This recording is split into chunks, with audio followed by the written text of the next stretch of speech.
पिता बहुत ही सामान्य पृष्ठभूमि से आते थे। 16-17 बरस की उम्र में ही उन्होंने जॉब पकड़ ली, क्योंकि घर की आर्थिक स्थिति ऐसी थी कि दिन में वो काम करते थे और शाम को इवनिंग कॉलेज से उन्होंने पढ़ाई करी। लेकिन स्वराज कौशल जी ने कभी भी अपने आप को परिस्थितियों के अधीन नहीं होने दिया। उनकी माँ उनको बचपन में बहुत प्यार से लाट साहब कहती थी। जब वो गवर्नर बने तो आकर मेरी दादी की गोद में अपना सिर रखा और बोला, माँ देख तेरा बेटा लाट साहब बन गया।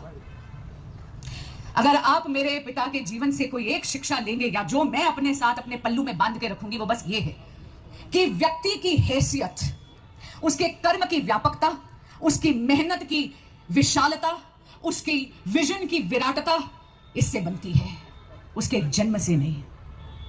मेरे पिता का जीवन उपलब्धियों से भरा हुआ था। मुझसे पहले जितने भी पूर्व वक्ता आए उन्होंने सब आपको गिनाया। He was the first Advocate General of Mizoram. He was one of the youngest senior advocates to be designated by the Honorable Supreme Court of India. Bharat के youngest गवर्नर थे और वो रिकॉर्ड अभी भी बरकरार है। राज्यसभा के मेंबर ऑफ पार्लियामेंट थे। लेकिन मेरे लिए, उनके लिए सबसे बड़ी उपलब्धि ये थी उनका व्यक्तित्व। हृदय की उदारता रखते थे।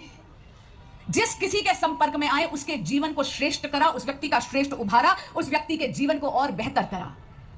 श्रीमती सुषमा स्वराज के जीवन में वो केवल उनके पति ही नहीं, उनकी गुरु की भी भूमिका निभाई। उनके पूरे राजनैतिक जीवन के आर्किटेक्ट थे श्री स्वराज कौशल। और मेरे जीवन में वकालत हो या राजनीति, मेरे पथ प्रदर्शक थे, मेरी प्रेरणा थे, मेरी कमजोरी भी थे, मेरे पिता भी थे। और मां के जाने के बाद जब वो मेरे जीवन के केंद्र बिंदु बन गए, शायद कुछ मायनों में मेरे पुत्र भी बन गए थे। आज अगर कोई पूछे स्वराज कौशल कौन है, तो मैं कहूंगी स्वराज कौशल अपने माता पिता का मान है। स्वराज कौशल सुषमा स्वराज का स्वाभिमान है। स्वराज कौशल अपनी बड़ी बहन का संबल है। स्वराज कौशल अपने दोनों छोटे भाइयों की हिम्मत है। और बांसुरी स्वराज के लिए स्वराज कौशल दुनिया के बेस्ट डैड हैं। मां के चले जाने के बाद लता मंगेशकर के गीत की वो कुछ लाइनें गुनगुनाया करते थे। आज वो गीत लगता है मुझ पर भी लागू हो गया है। दिल की नाजुक रगें टूटती हैं, दिल की नाजुक रगें टूटती हैं, याद इतना भी कोई ना आए। आज फिर आंसू, आज जब सोचा तो आंसू फिर भर आए।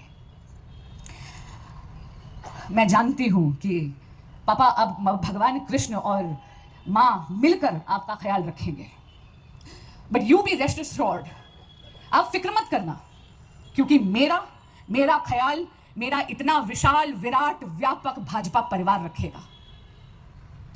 आप सभी यहां पर हमारा गम बांटने आए, आप सभी यहां पर हमारा शोक बांटने आए, आप सभी यहाँ पर मुझे स्नेहिल आशीर्वाद देने आए। आप सभी का बहुत बहुत धन्यवाद। ओम शांति शांति शांति। कृष्णाय वासुदेवाय हरे परमात्मने प्रणतः क्लेशनाशाय गोविंदाय नमो नमः।